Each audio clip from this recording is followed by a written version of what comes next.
أعوذ بالله من الشيطان الرجيم بسم الله الرحمن الرحيم السلام عليكم ورحمة الله وبركاته الحمد لله والصلاة والسلام على رسول الله وعلى آله وصحبه ومن والاه سبحانك لا علم لنا إلا ما علمتنا إنك أنت العليم الحكيم رب اشرح لي صدري ويسر لي أمري من لساني يفقه قولي الحمد لله الذي هدانا لهذا وما كنا لنهتدي لولا أن هدانا الله اللهم انفعنا بما علمتنا وعلمنا ما ينفعنا وزدنا علما ربنا يسير ولا تعسر وتمم بالخير ربي زدني علما آمين يا رب العالمين السلام عليكم أستاذ.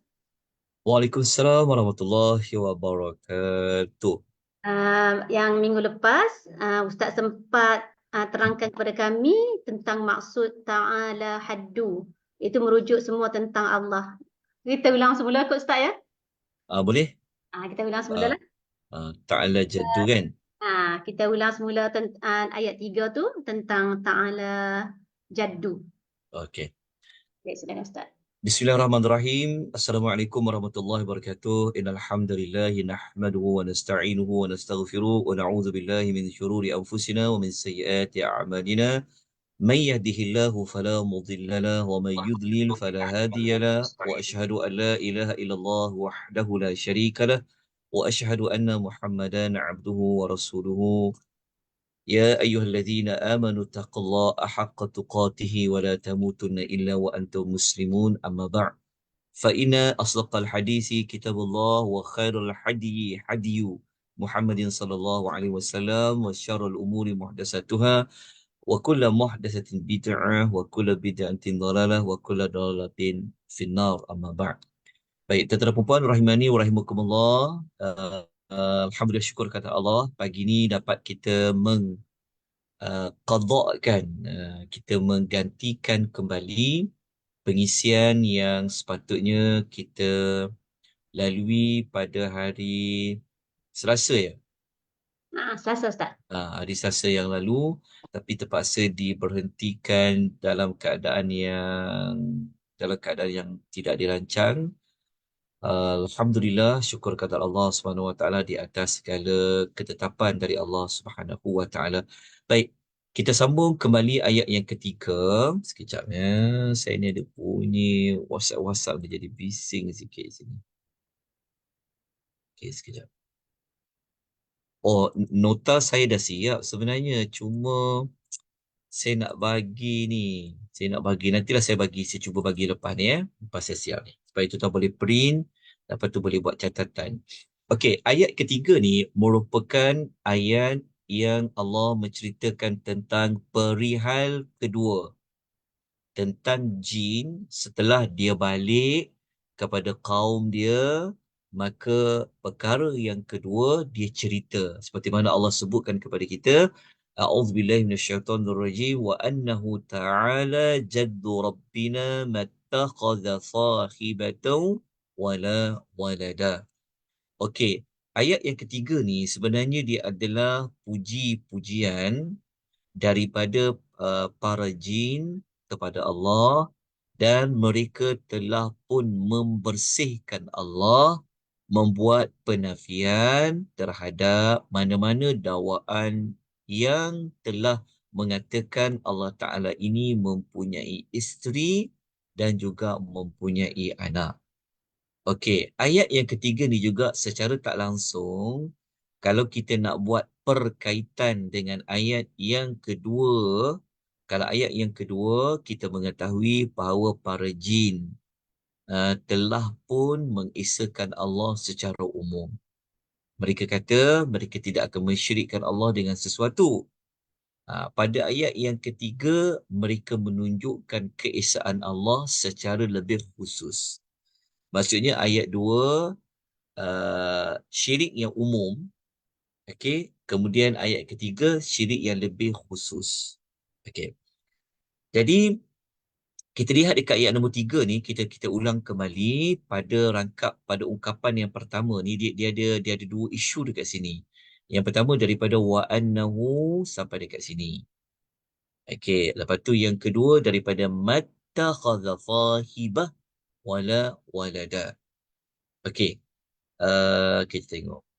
Okey, dan ketahuilah wahai kaum kami, ini adalah ucapan para jin ya yang telah mendengar Al-Quran Nabi bacakan tu, mereka balik, mereka kata setelah mereka faham ayat Quran yang Nabi bacakan itu, mereka mengetahui bahawa Allah Ta'ala ni maha tinggi, maha agung, maha besar Allah Subhanahu Wa Ta'ala ini.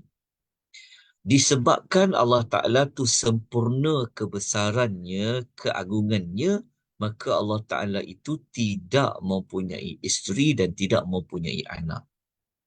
Maknanya, kenyataan yang mengatakan Allah tidak mempunyai isteri dan mempunyai anak ini adalah kenyataan yang nak menguatkan tentang jaddu Rabbina tu, tentang kebesaran dan keagungan Allah Subhanahu wa taala.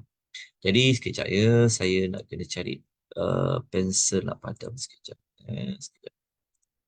Okey, sekejap sini. Okey. Kita telah sebutkan pada kelas yang lalu, kita buat dia punya rumusan dia begini saja. Kita ambil dalam taksir nisbah mengatakan jaddu Rabbina ni merujuk kepada apa? Kesempurnaan Allah bersesuaian dengan kebesaran dan keagungannya. Nah, maksudnya apa sahaja yang kaitkan dengan Allah, ia sangat sempurna. Okey. Jelas ya? Okey. Kerana kesempurnaan Allah yang sesuai dengan kebesaran dan keagungannya inilah yang menyebabkan Allah Ta'ala ini tidak mempunyai isteri dan tidak juga mempunyai anak. Okey, sebab apa?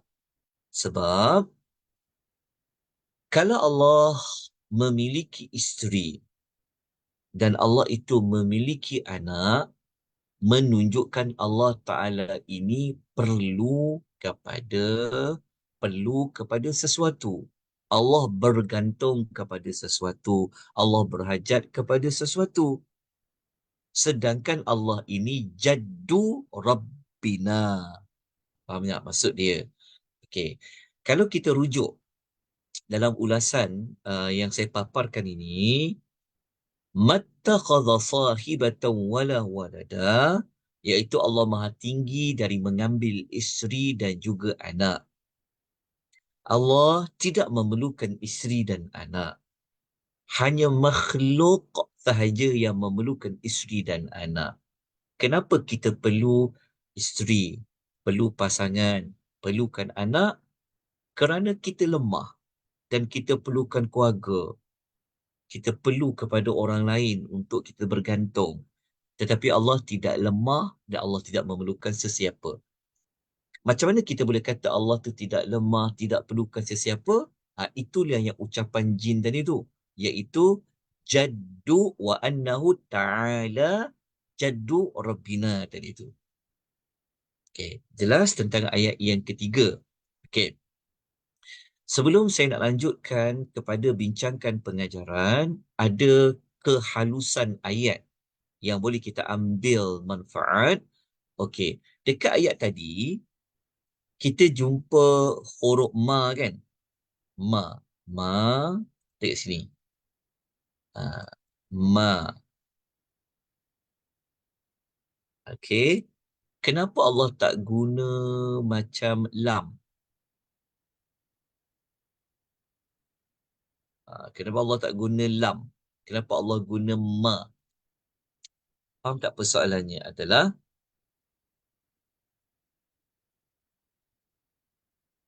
pada faham Kenapa kenapa lam? Kita belajarkan huruf-huruf penafian. Ma dekat sini adalah untuk menafikan. Kenapa tak guna lam? Sebab ada dalam ayat lain ya, ada dalam ayat Quran yang lain Allah guna huruf lam. Contoh, kalau tuan-tuan tengok dalam surah Al-Furqan ayat nombor 2, Al-Furqan ayat nombor 2, kita akan jumpa Allah mengatakan, Allah guna ayat dia, walam yattakhidh walada. Walam yattakhidh. Sama macam ayat ni. Cuma bezanya kat sini dia guna ma. Mattakhadha. Kalau ayat lain Allah guna lam yattakhidh. Okey, contohnya dalam surah Furqan ayat nombor 2. Ataupun tuan-tuan boleh tengok dekat surah Al-Isra ayat 111. Ayat terakhir kot surah Isra ni, 111. Kita akan jumpa Allah mengatakan wa qulil hamdulillahilladzi lam yattakhidh walada wa lam yakul lahu syarikun fil mulki. Okey, boleh faham? Okey. Kenapa Allah tak guna lam yattakhidh? Kenapa guna mattakhadha? Okey, jawapan dia adalah mudah je. Jangan pening-pening. Tapi pening ni bagus sebenarnya. Dia ada peningkatan. Okey. Sebab kalau Allah guna lam ni memang dia penafian. Tetapi penafian yang tidak semestinya digunakan untuk menolak mana-mana dakwaan. Kalau Allah guna lam ni, fungsi dia memang membuat penafian. Ma ni pun penafian. Tapi kalau guna ma, digunakan ma itu apabila membuat penafian bagi menolak mana-mana dakwaan. Itu Allah akan guna ma. Tapi kalau Allah guna lam, Allah membuat setengah tempat, lam itu maksudnya membuat penafian sekadar nak memberitahu saja. Bukan untuk membuat penolakan, membangkang mana-mana dakwaan. Boleh faham sebab tu Allah gunakan ma. Maksud boleh jelas sebab itu kena rujuk ayat kedua Al-Furqan, ayat 111 surah Al-Isra. Kenapa Allah gunakan lam yattakhidh? Lam yattakhidh, Allah tidak mengambil anak. Lam yattakhidh walada. Kerana dalam konteks ayat itu sekadar nak memberitahu Allah Ta'ala ni tidak ada anak. Sekadar bagi tahu. Tapi kalau Allah guna ma, dia nak memberitahu, menafikan dalam masa yang sama untuk membuat penolakan mana-mana dakwaan. Makna kata sudah ada di kalangan para jin yang sebelum ini mendakwa bahawa Allah Ta'ala ni ada anak, ada isteri. Jadi cara nak menolak dakwaan itu digunakan ma, tak digunakan lam. Itu jawapan dia. Kita tak jumpa lagi dakwaan yang kata ada ke jin cakap macam tu. Kita akan jumpa pada ayat berikutnya nanti. Maksudnya para jin ni sebelum mereka mendengar Al-Quran yang Nabi baca tu, mereka dah dapat tahu. Sebelum ni yang mereka dengar, ada para jin ni kata Allah tu ada isteri dan ada anak. Tapi setelah mereka mendengar ayat Quran yang Nabi baca, mereka mendapati salah maklumat tu. Yang sebenarnya Allah Ta'ala ni tidak berhajat kepada mana-mana makhluknya, sama ada isteri ataupun anaknya. So para jin tu dia memperakui Allah Ta'ala ni kerana dia Ta'ala Jaddu Rabbina, maka dia tidak perlu ada mana-mana sekutu baginya. Okay jelas kat situ. Okay. Sebab tu saya kena terangkan supaya tuan-tuan dan perempuan boleh ada lagi rasa macam walaupun beza lam dengan ma ni sebenarnya dia bagi kesan juga tu. Okay? Dia memberikan menambahkan dia lebih dia lebih mendalam lah maknanya. Okey, soalan kedua ni adalah kenapa Allah guna sahibah dalam Al-Quran? Sahibah. Okey, sahibah kita terjemah dia isteri kan? Sahibatan. Dia adalah isteri, sahibah. Okey, mudah je begini. Kalau Allah guna sahibah dan ayat itu mesti dibawa sekali dengan anak. Dia sebenarnya bukan atau ni, dan sepatutnya. Dia mesti bawa sekali cerita pasal anak. Dia bukan sekadar sebut sahibah, tapi dia akan juga sebut tentang walad. Faham tak? Contoh macam ni. Kan Allah guna sahibah, tapi Allah juga akan bawa walad. Sekali jalan. Dia digabungkan dua.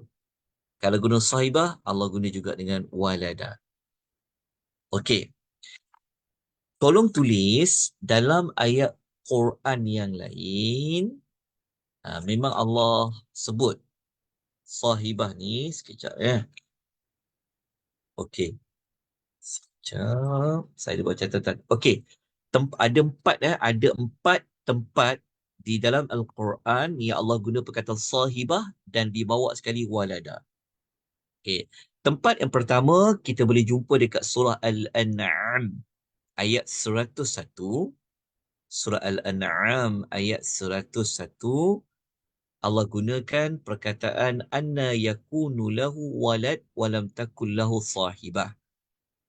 Tempat yang kedua surah Jinnah yang kita baca sekarang ni, dan tempat yang ketiga dalam surah Al-Ma'arij. Al-Ma'arij ayat nombor 12.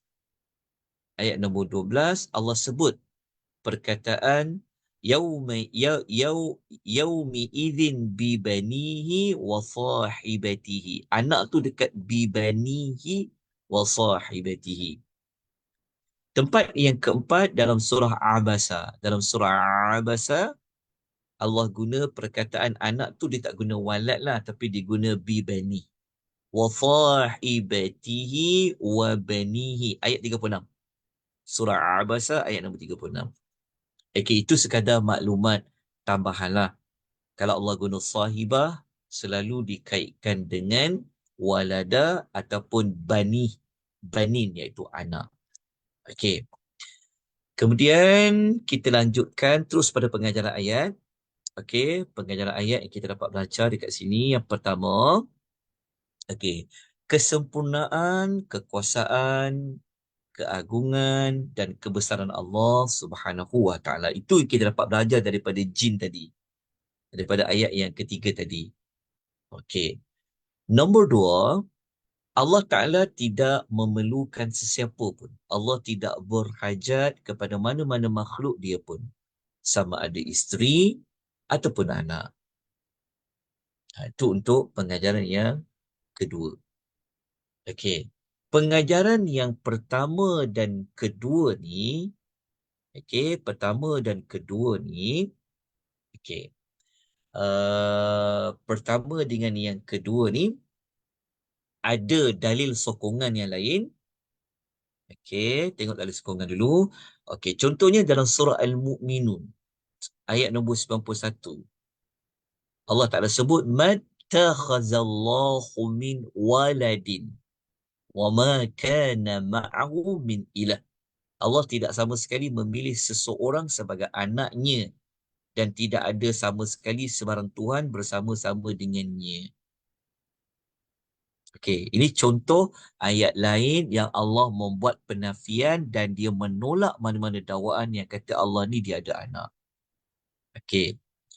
Kemudian tengok satu lagi ayat lain yang semua orang hafal, surah Al-Ikhlas. Ayat 2 hingga ayat 3.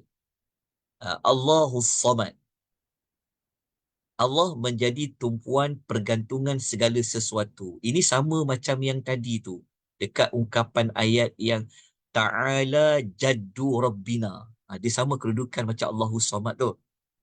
Kerana Allah ni Samad, maka Allah ni lam yalid walam yulad.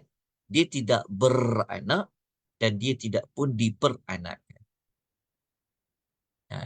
Kerana Allah Ta'ala tu Ta'ala jaddu Rabbina, maka dia tidaklah mattakhadha sahibah wala walada. Samalah macam kerana Allah itu as-samad, maka Allah itu lam yalid wa lam yulad. Okey, jelas. Ha, okey. Dan kalau nak tambah satu lagi dekat pengajaran ni, nak tambah satu lagi pengajaran ni, kita boleh tambah bahawa dia dia sebenarnya macam ni. Kalau kenapa Allah nak buat penafian dan kenapa Allah kena tolak dakwaan itu, kerana kalau Allah ada isteri ataupun Allah ni dia ada anak, maknanya nanti akan ada orang tengah wakil bagi Allah, ataupun dia merujuk kepada ada Tuhan lain. Sebab anak, kalau Allah tu ada anak, tentu anak tu ada gen. Dia ada DNA bapa dia, betul tak? Ya. Sebab dia anak kepada Tuhan. Jadi Allah Ta'ala menolak mana-mana yang mengatakan Tuhan tu ada dua, ada sekutu, dengan Allah mengatakan Allah tu tidak ada isteri ataupun ada anak. Dalam masa yang sama, sebenarnya nak menerangkan Allah Ta'ala ni dia tidak perlukan siapa-siapa. Okey, dia tidak perlu kepada pergantungan. Okey, dalam masa yang sama, dia macam ni. Kalau Allah ada anak kan, dia akan bawa maksud juga kalau anak tu makin besar, bapaknya makin tua. Betul tak? Jadi lama-lama bapaknya mati. Jadi Allah juga nak mengatakan bahawa Allah Ta'ala ni dia kekal hidupnya selama-lamanya. Itu sebenarnya adalah kalau boleh faham lam yalid walam yulad, samalah sebenarnya penerangannya untuk mengatakan Allah tidak punyai isteri ataupun anak. Kerana Allah ni as-samad. Okey, dah selesai dah. Okey. Kemudian kita nak masuk kepada apa tindakan kita kena buat. Setelah kita mengetahui Allah Ta'ala tu jaddu rabbina mattakhadha sahibatan wala walada, kita ambil kembali di dua tindakan bagi dua pengajaran tadi. Okey. Yang pertama, kita tahu sempurnanya Allah Ta'ala ni, kebesaran dia, keagungannya, maka kalau kita dah tahu, kita dah yakin, kita belajar daripada jin tadi, belajar dari surah jin tadi tu, maka kita kena ambil tindakanlah untuk besarkan Allah, tunjulkan kesempurnaan Allah. Betul tak? Maka kita kena buat sesuatu. Caranya macam mana? Kita boleh bertasbih, kita boleh bertahmid, kita boleh bertakbir, kita boleh bertahlil. Sebenarnya daripada ucapan tasbih, tahmid, takbir, tahlil itu adalah ucapan untuk membesarkan Allah. Mengatakan Allah Ta'ala ni sempurna. Allah ni tidak ada kekurangan. Allah ni tidak ada kelemahan. Itu tindakan kita. Yang pertama. Lepas tu tindakan yang kedua, kita kena menolak sekeras-kerasnya sebarang sekutu bagi Allah. Maksudnya kalau ada mana-mana pihak yang mengatakan bahawa ada, kita kata ada pihak lain yang tolong Allah. Kita Allah Ta'ala ni ada anak. Kita kena tolak pendapat macam tu. Okay, itu tindakan kita. Jadi untuk sesi pagi ni, saya nak kita besarkan tajuk tindakan satu ni dengan tajuk ini. 12 kelebihan kalimah subhanallah alhamdulillah walillah wallahu akbar sempena dengan bulan Ramadan. Bukan Ramadan je, lepas Ramadan pun ada lah. So kita tambah maklumat ni untuk mantapkan kepada tindakan yang pertama. Okey, 12 kelebihan. Dapat ya? Okey. Tak apa, nanti saya bagi nota ni. Jangan bimbang. Ni dia tengok komputer, dia tulis. Dia tengok komputer tulis kesian, duk tengok. Baru nak salin. Laju benar Ustaz ni, dia kata. Jangan bimbang, saya akan bagi ni insyaAllah. Nanti saya akan bagi. Hari ni saya bagi juga ya. Okey. Tengok ya. Nombor 1. Ini kelebihan kalau kita ucap 4 kalimah ni. Subhanallah, alhamdulillah, wa la ilaha illallah, Allahu akbar. Okey, kelebihan nombor 1. Kalimah-kalimah tadi sebenarnya daripada ayat Quran. Sebab apa tahu sebab? Ada setengah orang dia tak boleh baca Quran. Dia peganglah pendapat perempuan yang uzur tak boleh baca Quran. Tapi dia nak buat apa? Dia nak zikir apa? Dia boleh tukar dengan dia baca 4 kalimah tadi. Kenapa? Kerana 4 kalimah tadi pun memang daripada ayat Quran. Tapi bukan ayat Quran. Tapi dia berasal daripada Al-Quranul Karim. Okey, yang kedua, 4 kalimah tadi merupakan kalimah yang paling utama dan paling baik. Okey, kelebihan 1 dan 2, inilah hadis dia. Inilah hadis dia. Nabi SAW bersabda, terdapat 4 kalimah yang merupakan perkataan terbaik. Athyabal kalam. Maknanya, dalam banyak-banyak kalimah kita nak sebut, ambil 4 kalimah ni. Jelas tak? Maksudnya, yang paling terbaik, kalimah paling terbaik, Quran lah, ayat Quran lah. Betul ya? Itu paling terbaik. Tapi kalau kita tak nak baca Quran, dah penat ke, ataupun kita tak boleh baca Quran ke, ataupun kita tak mampu nak baca Quran ke, maka kita gunakan 4 kalimah ni. Kerana Nabi kata itulah perkataan yang terbaik, dan Nabi mengatakan wahunna minal Quran. Keempat-empatnya adalah daripada Al-Quran. Subhanallah ada dalam Quran. Alhamdulillah ada dalam Quran.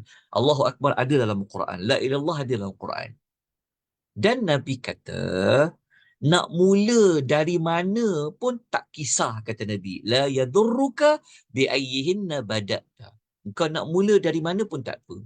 Tak semestinya kena mula dari Subhanallah. Lepas tu baru Alhamdulillah. Tak. Boleh tukar-tukar.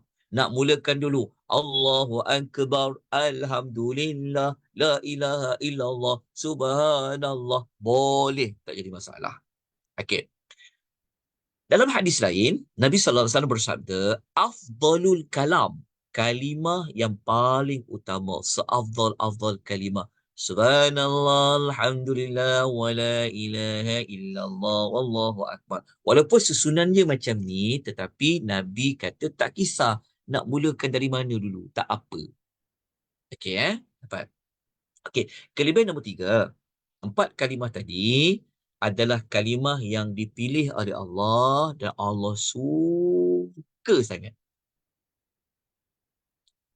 Kalimah pilihan Allah dan paling Allah suka. Okey, rujukan dalilnya adalah yang ini. Nabi SAW bersabda, sesungguhnya Allah memilih 4 kalimah. Innallah hastafa. Allah memilih 4 kalimah. Iaitu subhanallah, alhamdulillah, wa la ilaha illallah, wallahu akbar. Hadis sahih riwayat Imam Ahmad. Okey, dapat? Allah pilih 4 kalimah, maknanya Allah suka sangat. Okey.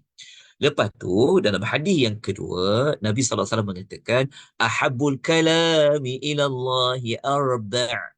Perkataan yang paling dicintai oleh Allah ada 4. Allah cinta, Allah suka sangat. Allah jatuh cinta kepada hamba yang dia suka sebut 4 kalimah. Jadi kalau nak cari cinta Tuhan, ulanglah 4 kalimah ni.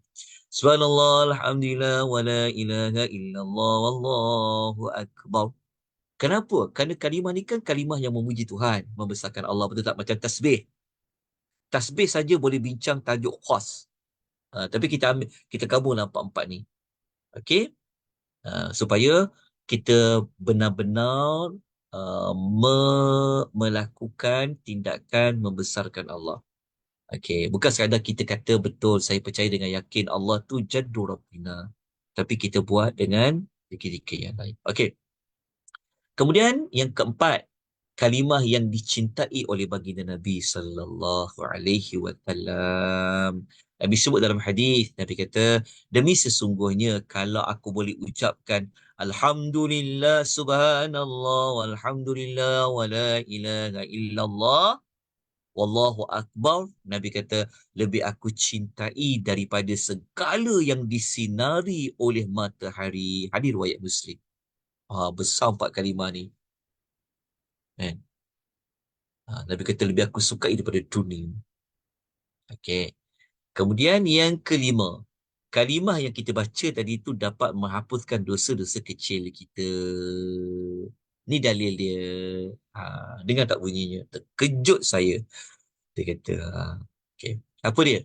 Tidak ada seorang pun di muka bumi yang dia mengucapkan La ilaha illallah Allahu Akbar. Dekat sini dia ada tambah satu lagi kalimah wala haula wala quwata illa billah, kecuali kesalahannya itu dihapuskan sekalipun seperti buih di lautan. Kalau dosa-dosanya banyak seperti buih kat lautan, tapi dosa-dosa kecil ya, maka dia dapat dibersihkan dengan ucap La ilaha illallah Allahu Akbar la haula wa la quwata illa billah. Okey. Kemudian Nabi SAW pernah satu ketika dia lalu bawah sebuah pokok yang daun ni dah kering-kering. Nabi ada tongkat masa tu. Nabi pun Nabi pun pukullah pokok tu dengan tongkat. Maknanya jatuhlah daun-daun tu. Lepas tu Nabi pun cakap. Nabi kata siapa yang ucap La alhamdulillah subhanallah la ilaha illallah Allahu akbar, maka akan gugurlah dosa-dosa hamba itu sebagaimana gugurnya daun-daun daripada pokok itu. Ada faham tak? Hapuskan dosa. Jadi banyakkanlah ucap 4 kalimah tadi tu. Bukan sekadar untuk menunjukkan kebesaran Allah, keagungan Allah, kesucian Allah, tapi dalam masa sama ada kelebihan dia. Okey. Kemudian nombor 6, pengganti kepada sedekah. Kita ni orang okey, faham tak? Maksudnya macam ni. Sedekah ni maksud macam ni. Ada setengah orang dia tak mampu nak dapat pahala sedekah dengan harta benda. Tetap. Tetapi dia boleh ganti dapat pahala sedekah tu dengan dia baca kalimah-kalimah tadi. Ini diajarkan oleh baginda Nabi SAW. Ini cerita, ingat tak kisah para sahabat yang miskin? Mereka cemburu tengok orang kaya di kalangan mereka yang dapat buat pahala banyak. Apa kelebihan orang kaya ni? Kelebihan orang kaya, dia boleh sedekah, dia boleh zakat. Jadi para sahabat yang miskin, dia tak boleh sedekah dan zakat. Jadi mereka cemburulah. Kan, orang kaya ni boleh buat banyak pahala pada kami. Kan? Dan tapi Nabi bagi cadangan. Nabi kata, bukankah Allah telah menjadikan ada satu benda yang dapat kau sedekahkan? Faham tak? Nabi kata, lah kau boleh sedekah juga, kata Nabi. Allah ada buat sesuatu tu. Kau boleh dapat pahala macam kau sedekah. Maksudnya apa Nabi kata? Sesungguhnya tasbih, sedekah. Takbir, sedekah. Tahmid, sedekah. Tahlil, sedekah. Boleh? Boleh faham tak maksud dia? Ha, tetapi tuan-tuan janganlah salah faham. Lepas ni orang edar tabung je, kita pun baca dekat tabung tu. Subhanallah. Alhamdulillah. Wala ilaha illallah. Allahu akbar. Terkejut masjid. Kenapa tak ada duit ni? Okey, jangan faham macam tu. Tapi maksud dia kalau tak mampu nak sedekah dalam bentuk harta, so kita boleh dengan ucap tasbih 4 kalimah tadi. Sebab kita setiap kalimah ni umpama sedekah. Kita nak tahu tak ceritanya, lanjut cerita dia, orang kaya tu mereka tahu maklumat ni. Dia orang buat apa? Dia orang pun buat juga. Jadi sahabat miskin dia kata, lah kalah lagi kami ni. Mengadu kepada Nabi. Nabi cakap, nak buat lagu mana cik? Kata Nabi, itu kelebihan yang Allah dah bagi masing-masing. Orang dulu berlumba-lumba nak kejar pahala. Tapi itulah yang kita perlu belajar. Ya?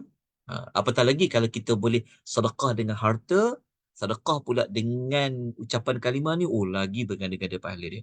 Okey. Kemudian ni yang ketujuh, dapat menandingi orang yang mati syahid.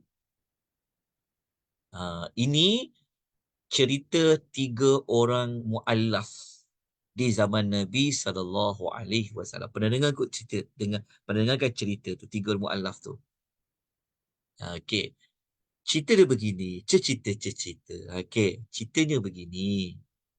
Abdullah bin Shaddad, dia cerita kepada kita dalam hadis. Dia kata macam ni, saya pendekkanlah. Okey, boleh tengok ada 3 orang lelaki daripada Bani Uzrah yang dia masih Islam. Jadi mu'alaf dalam zaman Nabi tu. Jadi Nabi pun, lepas mereka masuk Islam, maka Nabi SAW pun offer dekat para sahabat, siapa yang boleh jaga mereka bertiga. Sebab apa? Sebab zaman dulu, apabila masuk Islam, mereka terpaksa hilang kekayaan, mungkin dah tak dapat mewarisi perniagaan sebagainya. Zaman dulu dia tak ada perkim, dia tak ada NGO yang boleh bantu mereka. Jadi ada satu sahabat namanya Talhah. Dia kata, aku jagalah dia orang 3 ni ya Rasulullah. Maka 3 orang pun duduk dengan Talhah. Okay. Satu hari ada satu siri peperangan. Jadi daripada 3 orang tu, seorang tu ikut perang. Mati seorang tu. Tinggal lagi berapa? Tinggal lagi 2. Betul tak? Tak lama kemudian berlaku lagi satu peperangan. Seorang lagi ikut. Mati seorang tu, mati syahid dia. Tinggal lagi berapa? Tinggal lagi 1 orang. Seorang ni, dia tak mati syahid dekat peperangan. Tapi dia meninggal di atas katilnya. Okey, selesai. 2 mati syahid, seorang mati bukan mati syahid. Talhah ni, yang jaga 3 lelaki ni, Talhah ni sahabat dia mimpi satu malam, dia mimpi dalam syurga. Maksudnya Talhah ni mesti syurga lah. Sebab dia sahabat kan. Dia mimpi, dia nampak dalam mimpi dia 3 mu'alaf tadi tu, 3 yang dia jaga, 3 lelaki tadi tu, 3 masuk syurga. Tapi yang peliknya, orang yang mati syahid pertama tu, dia duduk barisan yang ketiga. dia dia berada pada yang ketiga. Orang yang mati syahid kedua tu duduk nombor 2. Orang yang mati atas katil duduk depan sekali. Boleh faham tak maksud dia? Jadi Tolah ni macam pelik lah. Sepatutnya orang mati syahid itulah yang duduk kat depan. Orang yang mati atas katil itulah yang duduk baris yang ketiga. Tapi kenapa dia duduk depan pula? Dia paling ke depan. Ingat ya, dalam syurga ni, siapa yang ke depan, itulah nikmat yang paling banyak. Lagi ke depan. Lagi awal, lagi terbaik. Lepas tu Nabi SAW adalah orang yang pertama di syurga.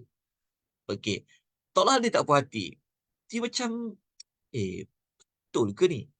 Okey. Dia pun jumpa Nabi SAW. Ceritalah. Lalu Nabi pun iakan mimpi tu. Nabi kata, lah, awak yang pelik sangat. Nabi kata, kenapa engkau macam tak boleh terima kedudukan 3 lelaki tu? Nabi pun bagi tahu, tidak ada yang lebih utama di sisi Allah daripada orang yang Allah bagi umurnya panjang dalam Islam. Maksudnya Nabi nak kata macam ni, orang yang mati atas katil tu umurnya lebih panjang lagi daripada yang 2 orang mati syahid tadi tu. Jadi apabila umurnya lebih panjang, dia gunakan untuk apa? Tasbih, takbir, tahlil. Boleh faham tak? Orang yang umur dia panjang, yang sahabat yang mati katil tu, dia guna kesempatan dia banyakkan apa? Subhanallah, alhamdulillah, wa la ilaha illallah, Allah akbar. Disebabkan dia banyak ulang kalimah tasbih tahmid tadi tu, maka dia boleh menandingi pahala 2 sahabat dia yang telah mati syahid. Hadis sahih riwayat Ahmad. Jelas? Besar tak kelebihan tu? So, jangan buang masa untuk tidak memperbanyakkan 4 kalimah. Okey, nombor 8. Nombor 8, nanti orang yang banyak mengucapkan 4 kalimah tu nanti namanya akan disebut-sebut. Siapa yang sebut? Mari kita tengok hadis dia. Nabi SAW pernah bersabda, sesungguhnya di antara kamu yang memuji Tuhan, muji keagungan Allah dengan tasbih, tahlil, tahmid tadi, kalimah-kalimah kita sebut tu, subhanallah ke, kalimah la ilaha illallah tadi tu, kalimah-kalimah itu nanti dia akan keliling arash. Dia keliling arash Tuhan tu. dan dia akan keluarkan suara seperti suara bunyi lebah. Dia bunyi. Lepas tu suara-suara tu buat apa? Kalimah-kalimah tu buat apa? Tuzakkiru bi sahibiha. Dia akan menyebut-nyebut orang yang mengucapkan kalimah-kalimah. Dia akan sebut fulan bisi fulan, fulan bisi fulan.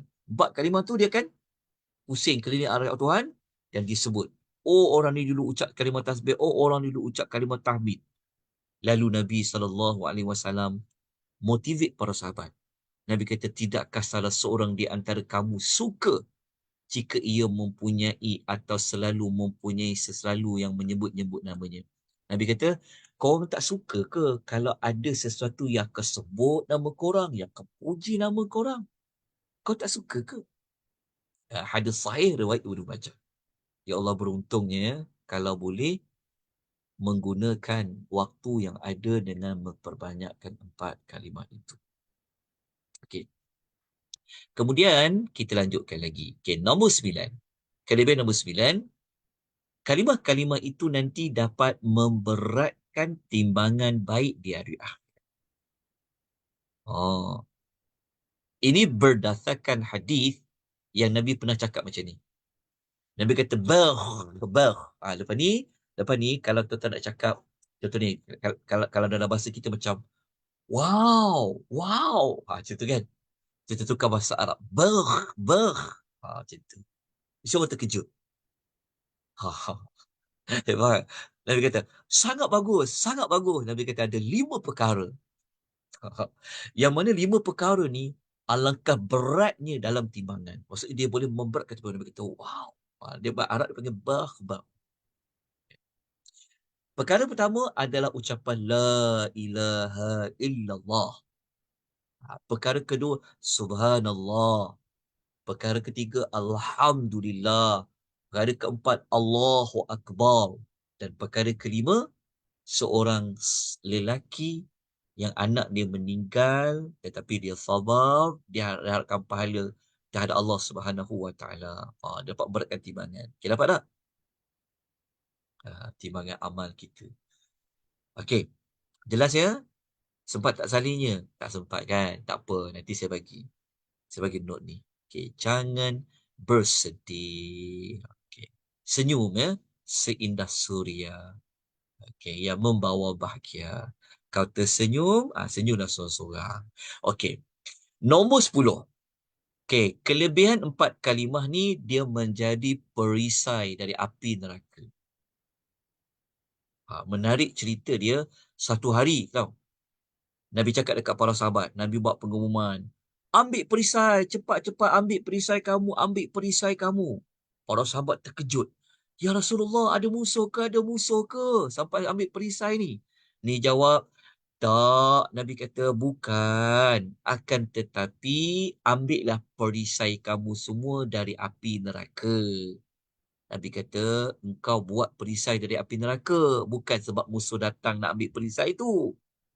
Nabi kata perisai itu adalah ucapan Subhanallah, Alhamdulillah, wa la ilaha illallah, wallahu akbar. Nabi kata itulah perisai daripada api neraka. Lepas tu Nabi kata, keempat-empat kalimah itu akan datang di hari kiamat sebagai perisai dari duduk di bahagian hadapan, di bahagian arah belakang. Boleh faham tak? Maksudnya nanti api neraka ni datang dari depan, dia boleh elak kita. Dia boleh perisaikan kita dari api neraka depan dan juga belakang. Hadis Hasan riwayat An-Nasa'i. Okey. Nombor 11.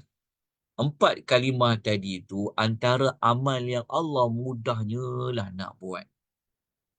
Kenapa mudah nak buat? Sambil berjalan, boleh berdiri, boleh duduk, boleh baring, boleh sambil memandu, boleh. Tidak? Boleh. Okey. Nombor 11 ni berdasarkan satu cerita, ada satu makcik ni. Namanya Ummu Hani radhiyallahu anha. Okey. Uh, kita janganlah panggil makcik nampak tua. Kita panggil dia aunty kan. Okey. Ada satu makcik ni, dia jumpa Nabi SAW. Masa tu Nabi lalu. Dia Nabi lalu dekat dia, dia pun kata, ya Rasulullah, anti ni dah tua, lemah. Dia kata, boleh tak engkau perintahkan kepada aku satu amal yang dapat aku buat sambil aku duduk? Maknanya mungkin dia dah tak boleh buat amal nak bentuk dia berdiri lama ke. Tapi dia kata sambil duduk-duduk boleh tak kau perintahkan kepada aku boleh buat apa kalau aku sambil duduk-duduk ni? Kata anti ni Ummu Hani ni kepada Nabi SAW. Maka Nabi pun kata, bertasbihlah 100 kali. Nabi kata, kalau bertasbih 100 kali sambil duduk-duduk tu, samalah pahala macam membebaskan 100 hamba sahaya. Oh, bukan sikit-sikit, banyak tau. Dulu nak bebas satu hamba, terpaksa hanya orang kaya yang boleh bebaskan hamba ni. Tapi ni 100 hamba. Lepas tu, kalau kalaulah sambil duduk tu bertahmid, Alhamdulillah, puji Allah, 100 kali, samalah pahala dapat 100 kuda perang yang nak disedekahkan untuk pergi berperang. Oi, mahalnya. Duduk sambil Alhamdulillah, Alhamdulillah, Alhamdulillah, Alhamdulillah, Alhamdulillah. 100 kali sama macam mensedekahkan, menginfakkan 100 ekor unta yang dah siap lengkap dengan untuk digunakan dalam perang. Okey. Nombor 3, Nabi kata bertakbirlah, mengagungkan Allah 100 kali. Sama macam makcik tu mensedekahkan 100 unta yang sudah ditanda untuk dihantar ke tempat penyembelihan. Satu unta tu. Dah siap-siap asing dah. Bertakbir tu bukan kita cakap takbir, takbir, takbir, takbir. Enggak begitu. Takbir tu ucap Allahu Akbar, Allahu Akbar, Allahu Akbar. Allahu Akbar. Okey. Lepas tu ucap tahlil. Tahlil ni, tahlil Ustaz. Tahlil macam mana ni Ustaz? Ila hadratin Nabi sallallahu alaihi wasallam. Fatihah. Bukan yang itu. Tahlil tu sekadar ucap la ilaha illallah, la ilah 100 kali sambil-sambil duduk tu, ia dapat memenuhi langit dan bumi. Langit dan bumi ni punya luas. Dia punya pahala dia ucap kalimat tahlil. Dan Nabi kata tidak ada amal seorang pun yang diangkat di hari kiamat kecuali dia akan datang dengan amal yang serupa dengan yang engkau lakukan. Riwayat Ahmad. Okey. Jelas dah tuan-tuan dan puan rahimani wa rahimakumullah. Okey. Yang ke-12. 4 kalimah tadi tu dapat mencantikkan syurga kita, landscape syurga kita nanti kan. Ada pokok-pokok hijau. Siapa nak tanam pokok-pokok tu, dia nak cantikkan syurga dia, cepat-cepatlah tanam dekat dunia ni. Nak dapat kat mana pokok-pokok tu, Ustaz? Bukan tanam pokok yang betul-betul tu. Maksud tanam pokok tu, Nabi kata macam ni. Nabi kata, aku jumpa Ibrahim. Nabi Ibrahim, suatu Isra' Mi'raj. Lepas tu Nabi Ibrahim kata, wahai Muhammad, sampaikanlah salam dari aku kepada umatmu. Inilah dalil boleh mengirimkan salam. Bagi tahu dekat mereka, tanah syurga ni subur. Air dia tawar. Tanah kat situ rata. Dan tidak ada pepohonan. Okey, ibu-ibu, jangan faham tak ada pokok ni maksudnya langsung tak ada pokok. Syurga ni sebenarnya dia taman. Dia sudah ada pokok. Maksudnya pokok tu, dia nak kata pokok tu, ada pokok lah. Tapi kalau nak tambah lagi pokok-pokok, dia kata, sesungguhnya tanaman-tanaman syurga itu adalah ucapan Subhanallah, Alhamdulillah, La ilaha illallah, Allahu Akbar. Hadis riwayat At-Tirmidzi. Okey. Dalam hadis lain, Nabi pernah jumpa Abu Hurairah sedang bercucuk tanam. Abu Hurairah ni berkebun juga rupanya. Macam ibu-ibu lah duduk depan rumah tu kan. Kebun kan. Okey. So tengok pokok-pokok bunga tu. Kan itu healing kan. Betul tak, suka tengok bunga-bunga hijau-hijau kan. Betul tak? Okey. Nabi tanya Abu Hurairah, Hang buat apa tu? Dia tanya. Uh, kau tanam apa tu? Buat apa dia tu? Dia tanya. Kau tanam apa tu? Dia jawab, aku tidak tanam lah ya Rasulullah. Nabi kata, nak tak aku tunjukkan kepada engkau satu tanaman lebih baik daripada tanaman yang kau tanam tu? Lalu Nabi pun kata, engkau ucaplah Subhanallah, Alhamdulillah, La ilallah, Allahu Akbar. Nescaya ditanamkan bagimu sebuah pohon dalam syurga dari setiap kalimat itu. Maknanya sekali sebut Subhanallah, tumbuh satu pokok. Alhamdulillah, tumbuh satu pokok. Allahu Akbar, tumbuh satu pokok. Nanti kalau masuk syurga, kita tengok.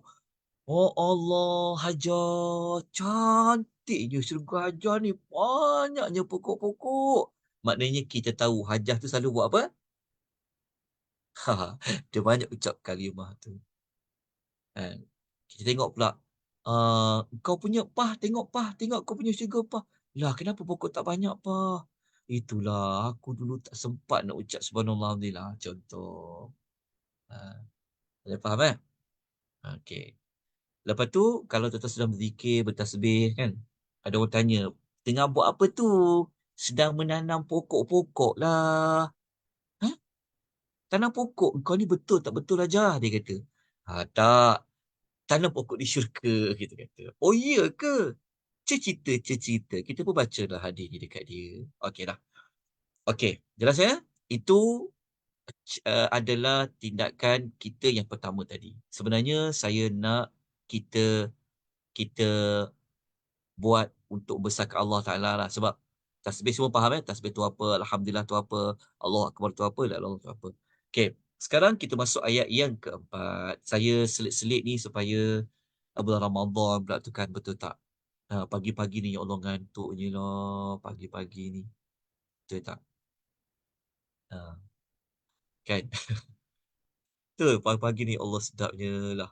Kalau dah petang sikit tu tak apa dah. Okay, ayat nombor 4. Okay, ayat nombor 4 ni, uh, ayat yang Allah menyambung perkara ketiga, perihal ketiga tentang jin. Jin tu dia cakap apa lagi? Jadi perkara ketiga, kita baca ayat nombor 4. Okay. Ayat nombor 4 ni adalah jawapan selama ini siapa yang pernah cakap di kalangan jin tu yang Allah Ta'ala tu ada isteri dan anak. Ni jawapan dia. Okey. Siapa boleh baca ayat dia? A'udzubillahi minasyaitonirrajim. Saya dah tunjuk dah ayat dia tu. Okey. أعوذ بالله من الشيطان الرجيم وأنه كان يقول سفيهنا على الله شططا Okey, terjemahan dia Kak. dan Ada kat. Aha. sesungguhnya orang yang bodoh dalam kami dahulu selalu mengucap kata-kata yang melampaui batas terhadap Allah. Okey. Yang ini jin kan? Dia cerita dekat kalangan jin. Jadi orang dekat situ adalah merujuk kepada jin. Jadi dia cakap apa? Dia kata selama ni dia kata ada orang-orang maksudnya jin dalam kalangan kami ni, dia ada cakap kata-kata yang melampaui batas terhadap Allah. Apa kata-kata melampaui batas terhadap Allah tu? Ha, kata-kata yang melampaui batas terhadap Allah tu ayat nombor 3 tadi tu. Maksud dia, jin yang telah Islam ni, yang telah beriman dengan ayat Quran tadi tu, dia cakap, rupa-rupanya kami ni dulu ada orang yang bodoh, dia cakap Allah Ta'ala itu ada isteri, ada anak. Itulah perkataan yang melampaui batas terhadap Allah. Maksudnya mensyirikkan Allah. Mengatakan Allah ada anak ni satu perbuatan syirik yang besar. Okey, boleh faham Boleh faham kita tengok ayat ni kan? Okey, kita tengok tafsir ayat dia.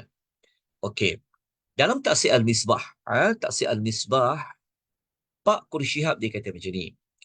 Perkataan safihuna adalah berasal daripada perkataan safih. Safih. Perkataan safih pada asal-asal, pada awal-awal kalimah safih ni digunakan untuk menunjukkan seorang yang lemah akalnya. Lemah akal tu bukan gila lah, tapi macam uh, goblok. Uh, Orang Banjar dipanggil bungol. Dia panggil orang yang ilmu tak banyak bodoh lah, dia kata. Okey. Perkataan ini digunakan dalam Al-Quran adalah untuk menunjukkan, tapi apabila digunakan dalam konteks ayat, maksudnya seseorang yang tidak mengikuti jalan yang benar tetapi menyangka dirinya benar sehingga bersikap kepala batu. Boleh faham tak? Dia macam bodoh sombong lah. Ada faham tak? Dia yang sesat, dia boleh kata pula orang lain pula sesat. Macam tu. Itu orang yang tak pandai. Orang yang safihuna. Okey, jelas tak? Okey. Kemudian, kemudian kita lanjutkan lagi. Siapa yang safihuna di kalangan jin tu? Okey, ni saya nukilkan, bukan saya kata, tapi ini adalah tafsiran daripada para tabi'in. Contohnya Mujahid, okey, Ikrimah, Qatadah dan As-Suddi. Keempat-empat ni ulama tafsir ni di kalangan para tabi'in. Okey, mereka ni kata safihuna dalam ayat tu merujuk kepada iblis. Ha, iblis kan daripada jin. Jadi jin tu cakap ada di kalangan orang bodoh di kalangan kami tu, mereka masukkan adalah iblis. Rupanya iblis selama ni telah mengucapkan perkataan yang melampaui batas terhadap Allah. Syatata tu melampaui batas. Apa perkataan melampaui batas tu? Dia mengatakan Allah itu sahibah dan Allah itu ada waladah. Okey. Dalam ayat Quran lain, ni saya nukilkan contoh orang yang dia bodoh, dia akan bertindak seperti apa. Contohnya dalam surah Al-Baqarah, ayat 130, kita jumpa perkataan safih. Contohnya Allah kata, وَمَنْ يَغَبُ عَنْ مِلَّةِ إِبْرَاهِيمَ إِلَّا مَنْ سَفِهَ نَفْسَهُ. Tidak ada orang yang membenci agama yang dibawa oleh Nabi Ibrahim itu, melainkan orang itu orang yang bodoh, membodohkan diri sendiri. Nampak tak? Dia sepatutnya, dia tak tolak agama Nabi Ibrahim itu sebab itulah agama yang benar. Tapi, dia pula cakap agama Nabi Ibrahim ni salah. Itu Allah panggil dia safiha nafsah. Dia berkata safih kat sini ya. Safiha. Okey. Kita lanjutkan satu lagi ayat. Contohnya dalam Al-Baqarah ayat 142. Ini Allah Ta'ala kutuk kepada orang Yahudi. Allah panggil mereka ni sufaha. Allah panggil mereka safih lah. Daripada safih jadinya sufaha. Sayaqulu sufaha minan nasi ma wallahum an qiblatihim. Orang yang bodoh akan berkata, apa sebabnya yang menjadikan orang Islam tu berpaling dari kiblat? Ini orang Yahudi ni, mereka tak tak boleh menerima berlakunya pertukaran kiblat daripada Masjidil Aqsa kepada menghadap Kaabah. Jadi mereka tak boleh terima. Jadi Allah kata orang ni dipanggil sufaha. Sufaha tu daripada perkataan safih tadilah. Ini saya bawakan contoh-contoh ayat lain dalam Quran yang digunakan perkataan safih. Okey. Sekarang kita nak lanjutkan lagi dengan satu contoh lain. Ini adalah tentang orang munafik pula. Allah pun panggil mereka ni sufaha. Ala innahum humus sufaha'u walakin la ya'lamun. Rupa-rupanya bukanlah iblis tu saja yang kategori safih. Bukan orang Yahudi itu saja safih. Tetapi termasuklah golongan munafik pun Allah panggil dia sufaha. Okey. Jelas dah? Dah boleh faham? Okey. Sekarang kita nak rungkaikan perkataan syatata tadi. Okey, ini sambil-sambil kita dapatkan tafsiran ayat, kita tambahkan maklumat belajar vocab lah. Okey. Perkataan syatata berasal daripada kalimah syatat. Syatat. Yang asalnya bermaksud sangat jauh. Okey. Bahasa Arab dia ada yang asal-asalnya maksudnya sangat jauh. Syatat. Tetapi apabila diguna dalam konteks ayat, menunjukkan erti sangat jauh dari kebenaran dan keadilan. Tapi kita terjemah melampaui batas. Okey. Tapi sebenarnya kata-kata yang melampaui batas tu sebenarnya adalah kata-kata yang sangat jauh daripada benar. Itu dipanggil syatata juga. Jelas ya? Okay. Ialah menisbahkan Allah mempunyai isteri dan anak. Satu kata-kata yang sangat jauh daripada benar. Dan dia dipanggil melampaui batas. Okay. Dalam tafsir Al-Tabari kata, Al-Tabari menukilkan ulasan Ibnu Zaid mengatakan syatata merujuk kepada yang benar-benar zalim. Boleh jugalah yang benar-benar zalim, yang melampaui batas, yang jauh daripada kebenaran. Okey. Dah selesai. Mari kita baca pengajaran ayat. Ayat nombor berapa tadi? 5 ya? 5 ke 4? Pak Ustaz. Salah ni. Ni tanda saya puasa ya. Eh. Okey. Ayat 4 ni. Okey. Pandai je cover kan. Okey, kejap. Okey, pengajaran pertama. Hanya orang yang ibu-ibu ya, ini saya bawa contoh saja ya. Saya bawa contoh untuk macam mana nak keluarkan pengajaran ibrah dia. Okey, dia sebenarnya pengajaran ni dikeluarkan daripada ayat. Kalau kita dah faham ayat tu, dapatlah output daripada kita. Okey, jadi hanya orang yang bodoh, safih tadi yang sanggup mengatakan Allah mempunyai isteri dan anak. Betul tak?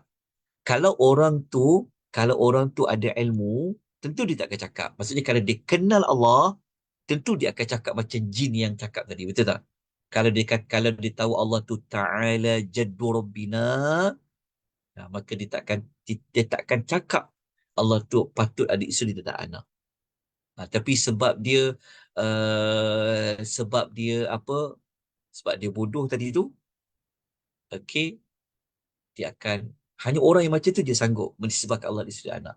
Okey, pelajaran nombor 2 kita dapat belajar dekat sini.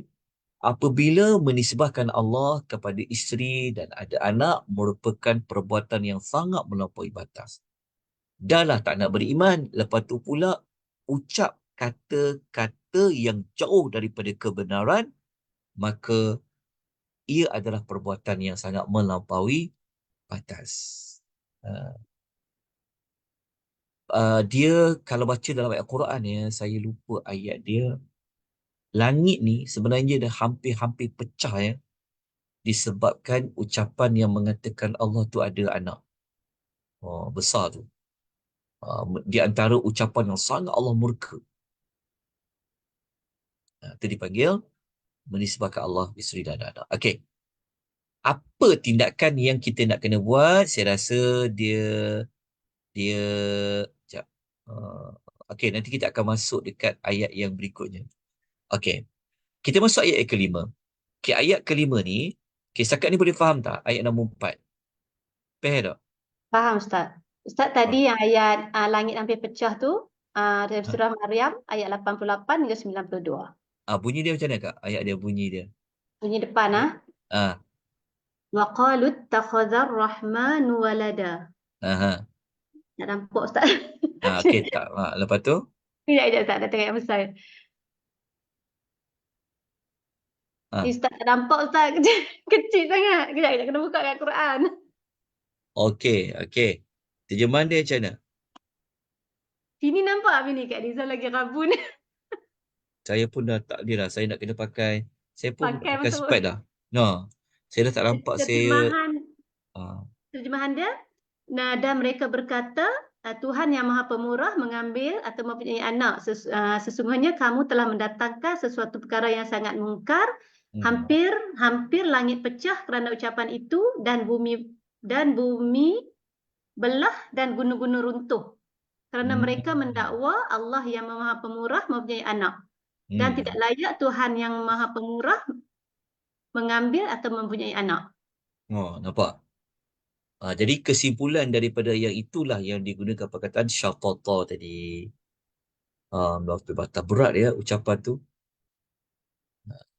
Maknanya jin-jin dalam Islam ni Allah dapat rahmat, dapat ilmu yang benar. Tapi sebelum mereka dengar ayat Quran, mereka telah mendengar ajaran yang salah lah. Selepas mereka dengar baca Quran, mereka kenal Tuhan, mereka tahu sebenarnya mana yang salah dan mana yang benar. Okey, kita masuk perihal yang keempat.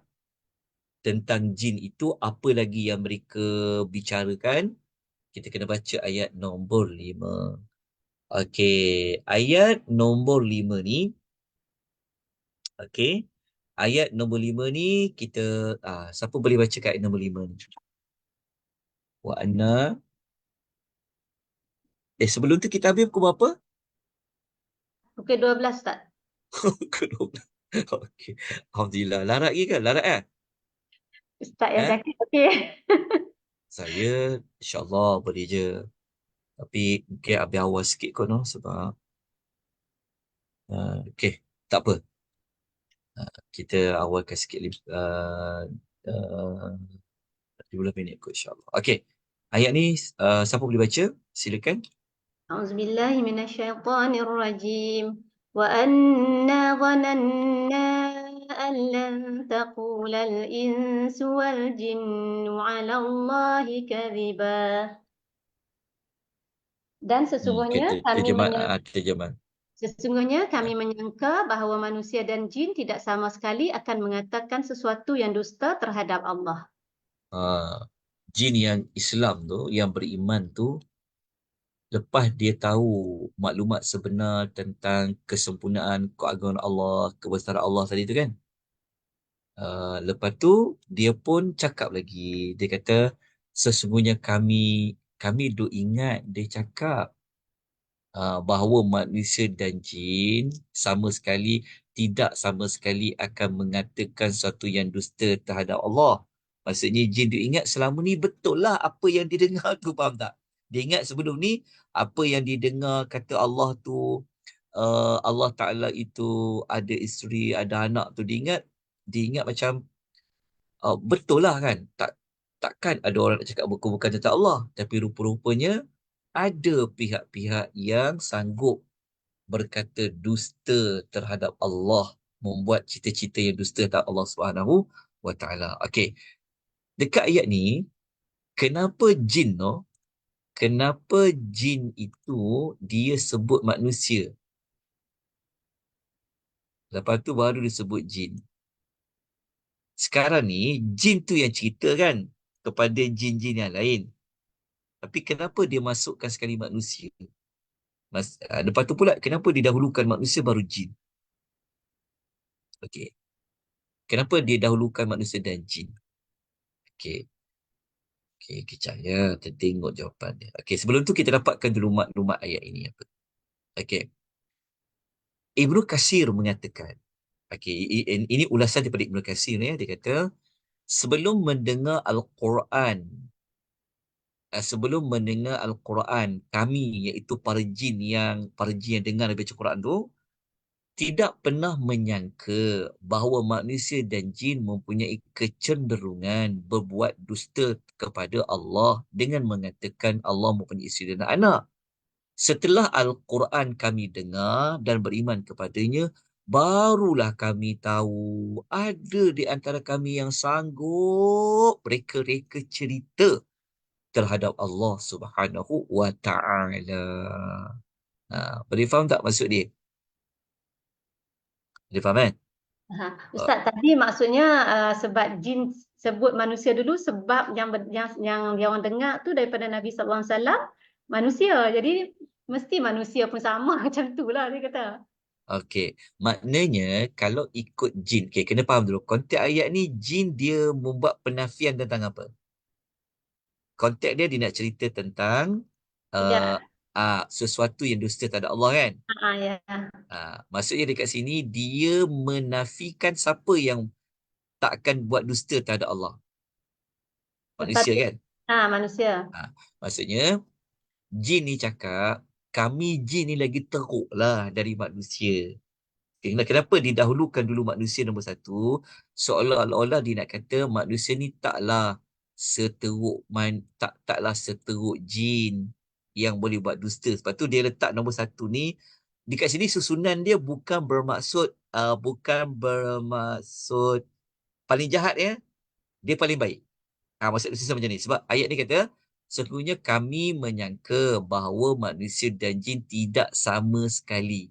Seolah-olah jin tu nak cakap, manusia ni lebih baiklah daripada jin tu. Lepas tu didahulukan jin. Didahulukan dulu manusia. Sebab jin ni duk ingat, maknanya maksudnya jin ni dia mengakui juga bahawa ada manusia yang berlaku dusta terhadap Allah Ta'ala tu. Tapi taklah seteruk kami ni. Sebab tu didahulukan sebut manusia. Baru jin. Okay, boleh faham kat situ. Okay. Kemudian, dekat dalam ayat ni, cuba kita tengok perkataan kaziban. Kaziban dia guna tanwin kat sini.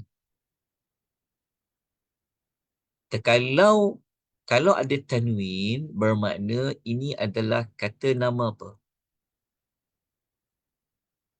Kata nama am. Ya, ini adalah kata nama am. Kalau kata nama am, bahasa Arab dia apa? Nakirah. Dia adalah isim nakirah. Isim nakirah. Kalau isim nakirah membawa makna apa? Am. Am. Maksud dekat sini kan dusta kan? Maksudnya, Perbuatan tu berlaku berterusan dan berat. okey. Okey, dusta dekat sini Sentiasa kenapa melakukan dia. kenapa dia sebut am?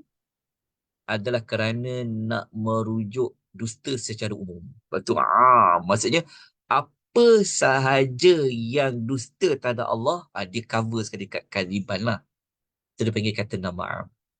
Maksudnya mereka nak kata, sebenarnya bukan sekadar, bukanlah satu dusta terhadap Allah tu hanya kata Allah tu ada isteri, ada anak, tak. Maksudnya apa sahaja yang tak betul dinisbahkan terhadap Allah, itu dia panggil dusta. Apa saja. Maksudnya kalau kita kata Tuhan ni lemah, Tuhan ni tak mampu hidup orang mati ke, itu termasuk dalam kadziban. Alallahi kadziban.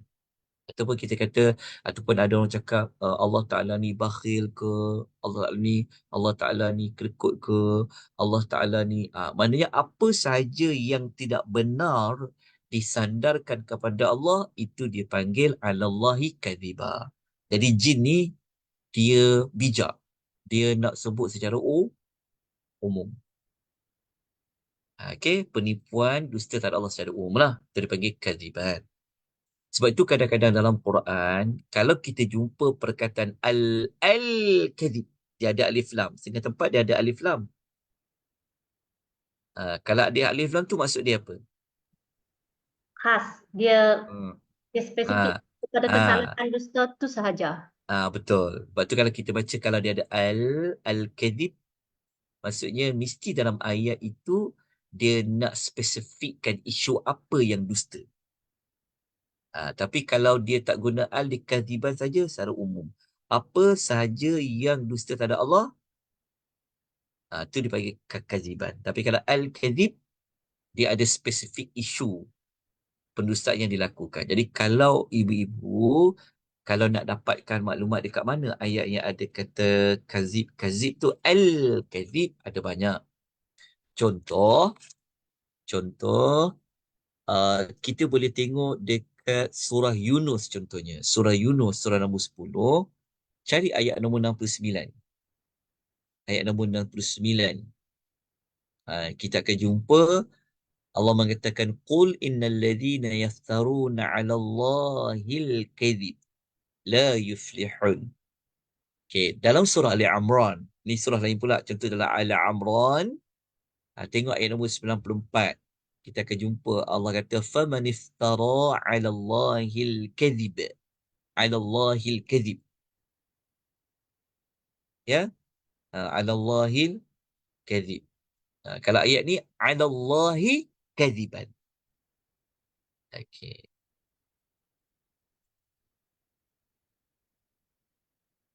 Okay. So, apa kita dapat belajar dekat sini? Sekejap Okey, ni tak boleh cerita tadi. Okey, ayat 5 ni Allah, kenapa saya pergi ambil ayat 6 Oh, saya betul pagi tadi ni. Salah ni. Okey, okey, tak apa. Nanti saya nanti saya betulkan sebelum saya edarkan nota.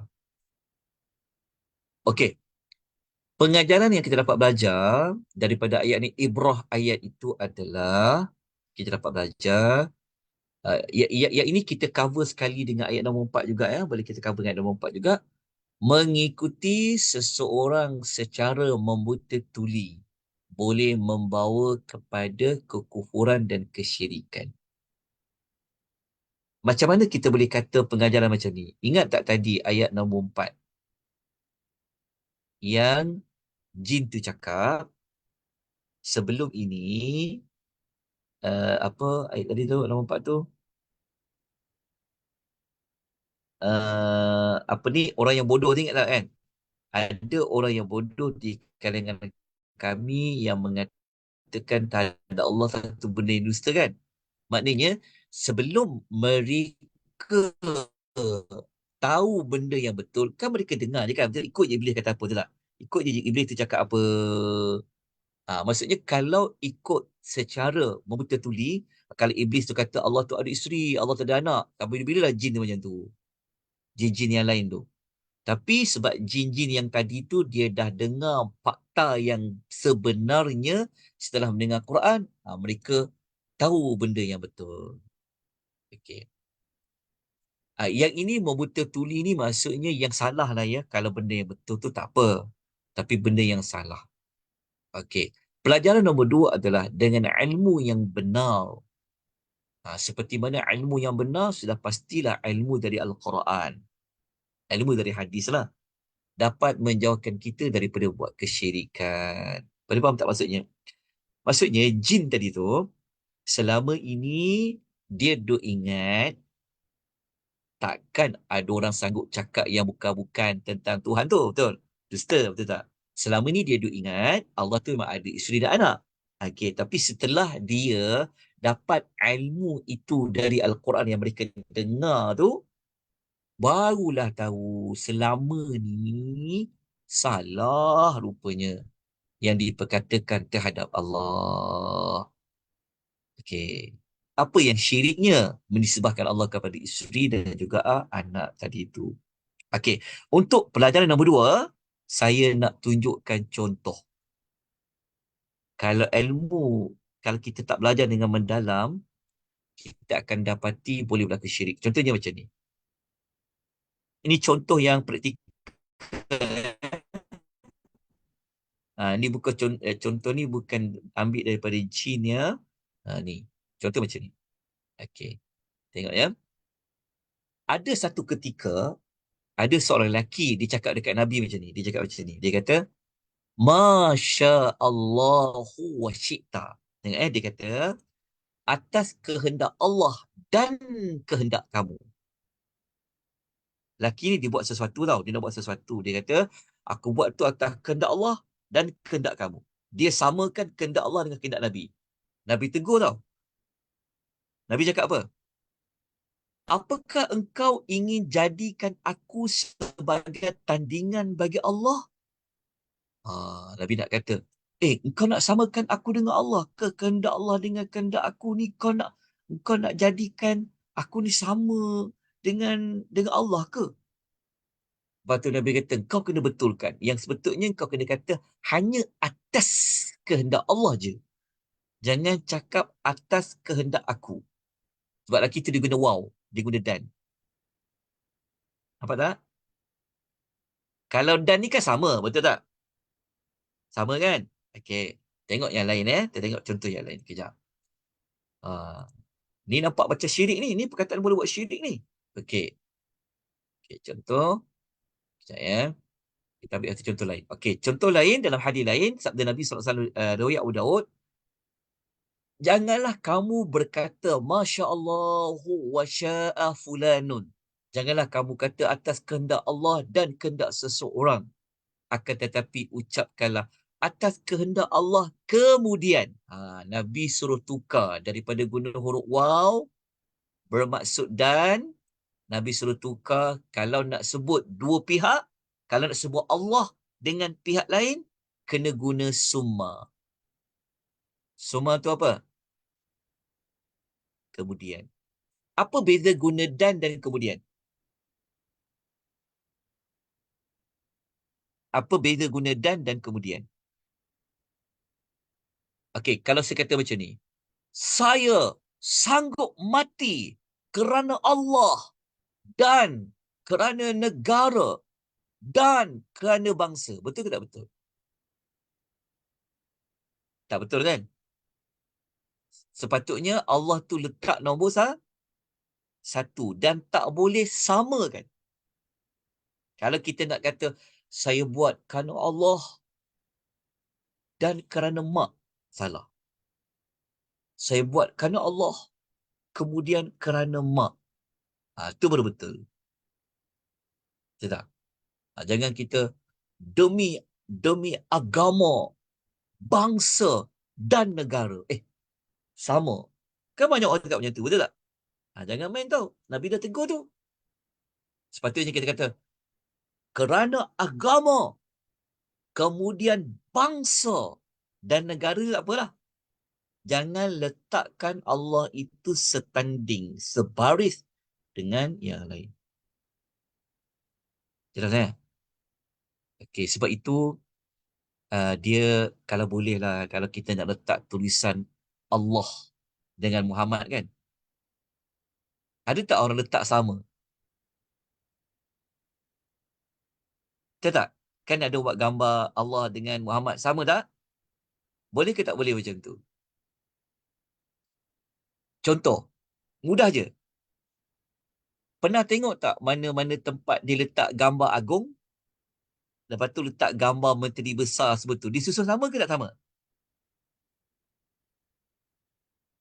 Pernah Tinggi tengok tak? sikit. Sebab apa? Sebab apa?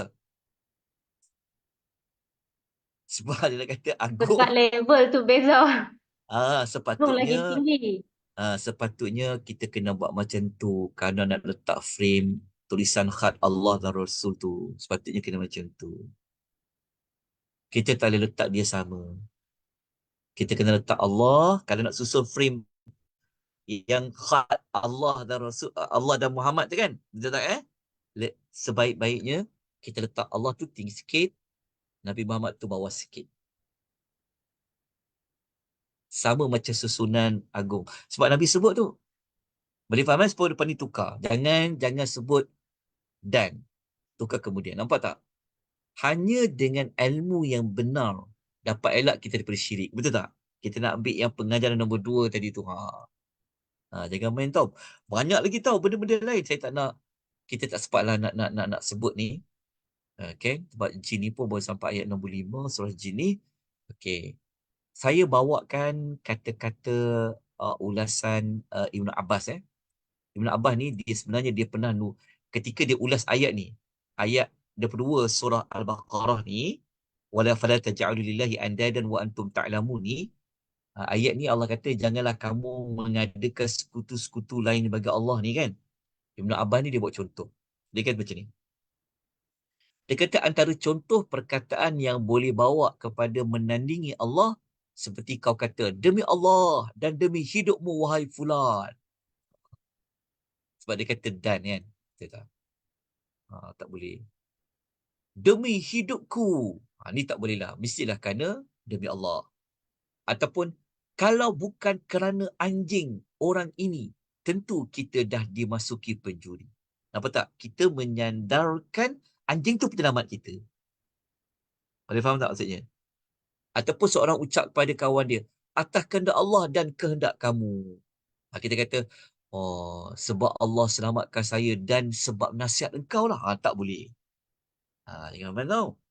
Okey. Begitu juga ucapan seseorang. Kalau bukan kerana Allah dan kerana si fulan. Macam sebut tadi tu. Dah faham So kita kena letakkan Allah tu nombor satu. Jadi gunakan, kalau nak sebut dua pihak yang lain, kena guna kemudian. Pasal anjir ni, faham tak pasal anjir ni? Contoh macam kita kata jugalah. Kalau kita kata, kerana ubat ni lah aku sembuh. Itu pun bahaya tu. Tak boleh kita kata, dia kata, ah, disebabkan ubat yang kita makan ni dengan izin Allah tu tak apa. Jangan ya, kerana dia ada di antara salah satu bentuk syirik adalah syirik dipanggil apa? Syirik asbab. Iaitu menyandarkan satu kesan terhadap sebab tertentu yang bersifat adat. Seperti berpegang bahawa manusia kenyang kerana makan. Tak boleh. Bukan Allah yang mengenyangkan. Ini banyak kita katakan. Betul tak? Yang ni, dia kena ambil macam, yang ni kita kena bawa contoh macam Nabi Allah Ibrahim katakan, Allah lah yang menyembuhkan aku. Macam tu. Kita kena jangan letakkan, uh, jangan kita pinggirkan Allah. Kena kaitkan semua dengan Allah. Ini contoh lah. Ini saya buat contoh ni. Sebab contoh ni banyak kita guna. Sebab kita nak kaitkan dengan pengajaran kedua. Dengan ilmu yang benar. Dapat menjauhkan kita daripada kesyirikan. Jadi ilmu yang benar sudah pasti ilmu dari Quran. Dan ilmu dari hadis Nabi SAW. Jadi hati-hati. Jin tadi tu, Allah rezekikan dia dapatlah mendengar Al-Quran yang Nabi baca. Betul tak? Kalau tidak, dia dah selama-lamanya dia tertipu dengan kata-kata iblis yang salah tentang Allah.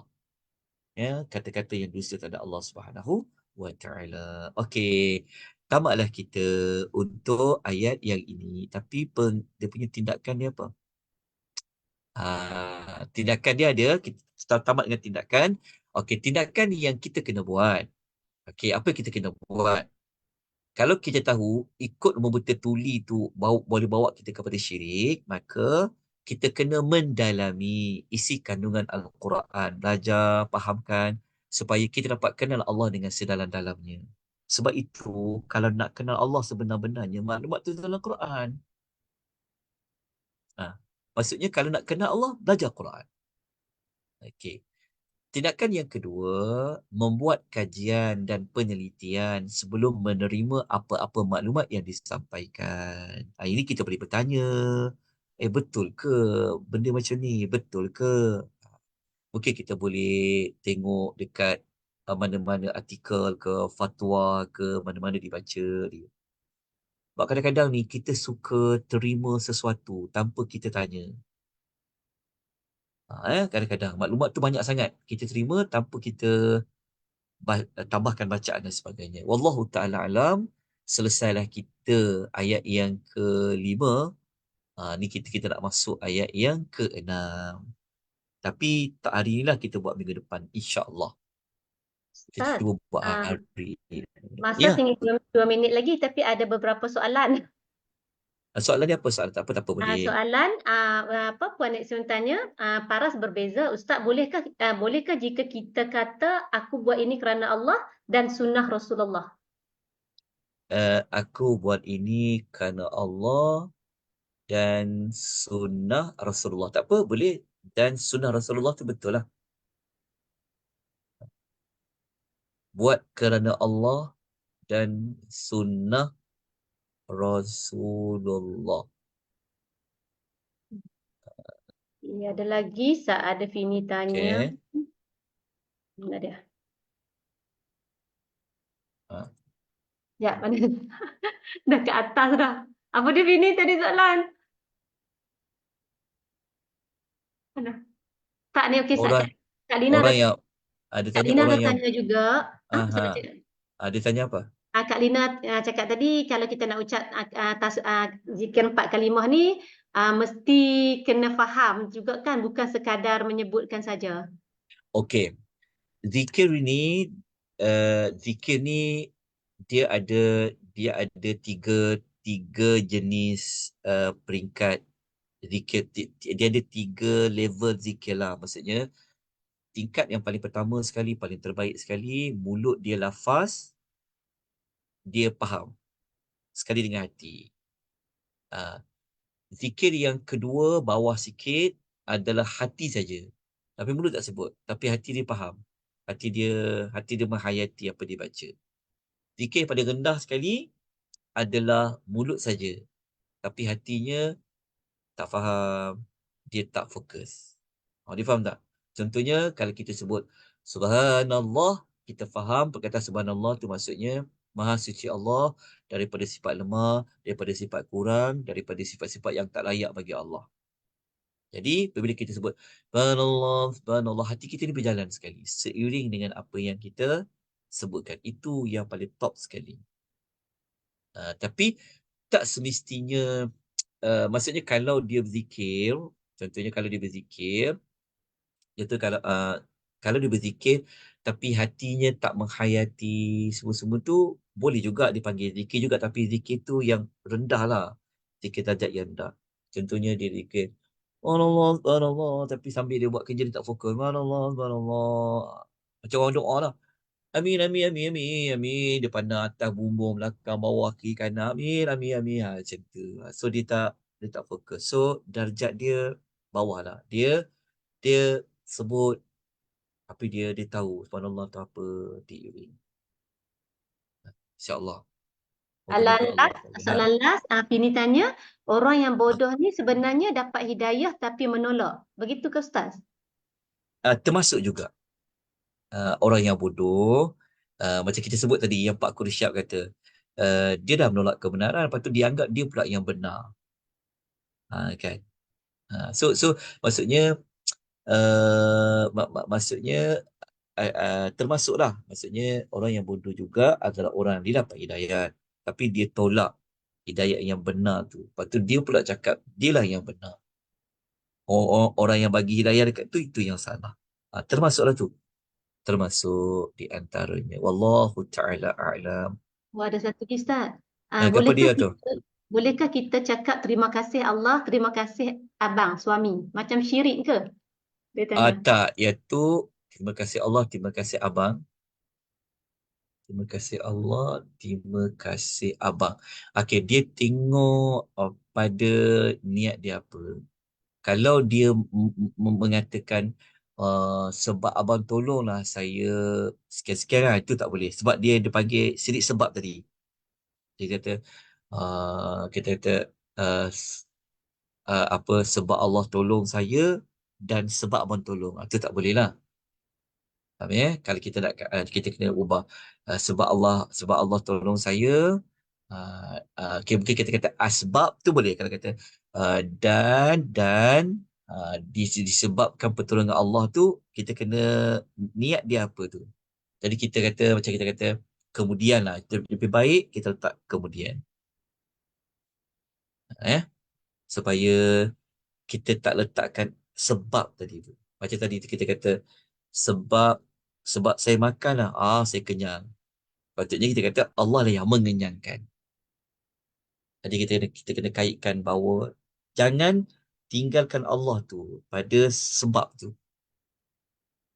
Okey, mungkin boleh diperincikan lagi lah tajuk tu insya-Allah, supaya sebab ni isu-isu yang biasa kita sebut, yang kita takut bimbang jatuh di dalam kesyirikan. Okay, betul Ustaz. Banyak syirik asbab sebenarnya. Banyak yang tak sedar lah Ustaz sebenarnya benda ni. Cakapan kita ni. Ya, ya Itulah. betul. Itulah. Tu yang tu kena buat tajuk khas saya yang tu. Itulah. InsyaAllah nanti kita ada masa nanti kita boleh buat Ustaz. InsyaAllah. Jadi, Okey. kita dah 12 minit. Jadi, terima kasih semua. Jazakumullah khairah. Kita akhiri dengan tasbih kafarah dan surat Al-Asr. Subhanallah. Subhanakallahumma wa bihamdika asyhadu an la ilaha illa anta astaghfiruka wa atubu ilaik. اللهم صل على محمد وتوصى بالحق وتوصى بالصبر وصلى الله على نبينا محمد وعلى آله وصحبه أجمعين والحمد لله رب العالمين والسلام عليكم ورحمة الله وبركاته. Terima kasih semua. Waalaikumsalam. Terima kasih semua. Thank you, Terima kasih Ustaz. Ustaz. Itu ada tu. Ustaz dah keluar dah. Ustaz dan Terima kasih. Assalamualaikum. Hajar Liza. Alhamdulillah. Ya.